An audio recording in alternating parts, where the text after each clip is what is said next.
சிறுமியை பாலியல் வன்கொடுமை செய்தது, சிறுவர்களை வைத்து ஆபாச படம் எடுத்தது உள்ளிட்ட இருவேறு வழக்குகளில் தொடர்புடையவர்களுக்கு நீதிமன்றம் அதிரடி தீர்ப்பு வழங்கியுள்ளது.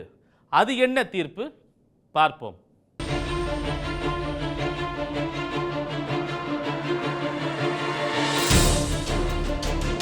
வேலூரில் 6 வயது சிறுமியை பாலியல் சீண்டல் செய்த 55 வயது முதியவருக்கு 30 ஆண்டுகள் சிறை தண்டனை விதித்து தீர்ப்பு அளித்து இருக்கிறது போக்சோ நீதிமன்றம். வேலூர் மாவட்டம் காட்பாடி அடுத்த கிளித்தான்பட்டறை பகுதியைச் சேர்ந்தவர் 55 வயதான அப்துல் கனி. தமிழ்நாடு போக்குவரத்து கழக முன்னாள் ஊழியரான இவர் கடந்த 2022ஆம் ஆண்டு அதே பகுதியில் வசிக்கும் தனது நண்பரின் 6 வயது மகளுக்கு சாக்லேட் கொடுத்து ஏமாற்றி அழைத்து சென்று பாலியல் சீண்டலில் ஈடுபட்டுள்ளார்.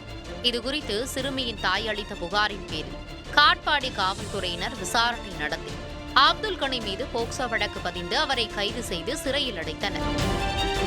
இது தொடர்பான வழக்கின் இறுதி விசாரணை வேலூர் போக்சோ நீதிமன்றத்தில் வந்தது. அப்போது சிறுமிக்கு பாலியல் சீண்டல் செய்தது உறுதியான நிலையில் அப்துல் கனிக்கு 30 ஆண்டுகள் சிறை தண்டனையும் 20,000 ரூபாய் அபராதமும் விதித்து வேலூர் போக்சோ நீதிமன்ற நீதிபதி சிவக்குமார் அதிரடியாக உத்தரவிட்டார். இதேபோல தஞ்சாவூர் மாவட்டத்தில் சிறார்களை ஆபாசமாக படம் எடுத்து இணையத்தில் விற்பனை செய்த விக்டர் ஜேம்ஸ் ராஜா என்பவருக்கு ஆயுள் தண்டனை விதித்து தஞ்சாவூர் போக்சோ நீதிமன்றம் அதிரடி தீர்ப்பு வழங்கியிருக்கிறது. பூண்டித்தோப்பு பகுதியைச் சேர்ந்த விக்டர் ஜேம்ஸ் ராஜா M.Com முடித்துவிட்டு முனைவர் பட்டம் பயின்று வந்த இவர் பல்வேறு நாடுகளில் உள்ள நண்பர்களுடன் இணைந்து சிறார் ஆபாச படங்களை இணையத்தில் வெளியிட்டு வருவதாக இன்டர்போல் மூலம் மத்திய அரசுக்கு 2023ஆம் ஆண்டில் தகவல் வந்தது.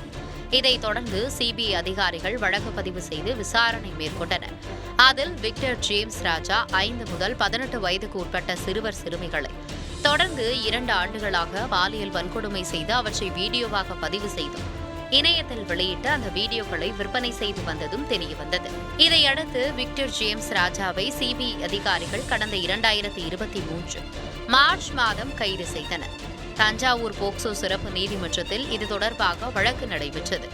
நீதிபதி ஜி சுந்தர்ராஜ் விசாரணை நடத்தி ஜேம்ஸ் விக்டர் ராஜாவுக்கு ஆயுள் சிறை தண்டனையும் 6,54,000 ரூபாய் அபராதமும் விதித்து தீர்ப்பளித்தார். மேலும் பாதிக்கப்பட்ட சிறுவர் சிறுமிக்கு தலா 4 லட்சம் ரூபாய் அரசு நிவாரணம் வழங்கவும் நீதிபதி உத்தரவிட்டார்.